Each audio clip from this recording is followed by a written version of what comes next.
সন্ধে হলেই পাড়ার মোড়ে কত ধরনের গল্প, কত ধরনের মজা, কত ধরনের আড্ডা। সেই গল্প, মজা, আড্ডা নিয়ে ছোট্ট কবিতা আপনাদের জন্যে। পাড়ার মোড়ে সন্ধে হলেই আসর বসে ভারী। কোন বৌদির রান্না ভালো, কার সাথে কার আড়ি। বারান্দাতে দাঁড়িয়ে কেউ শুকায় ভিজা চুল, খোপায় গোজা গোলাপ ফুল। রূপটি তাহার ঢলমল, দেখতে বিউটিফুল।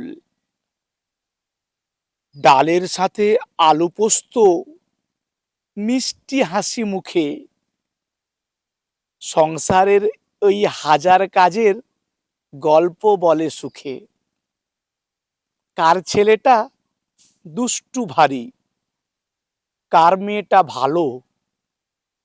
বৌদিদের এই আড্ডাতেই পাড়াটা থাকে আলো। সিরিয়ালের গল্প নিয়ে বিকেলবেলা জমায় মেলা।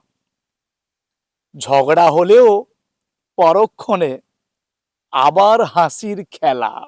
বিপদ আপদে সবার আগে বৌদিরাই তো ছুটে আসে। স্নেহ মমতার মিষ্টি ছোঁয়ায় সবাইকে ভালোবাসে।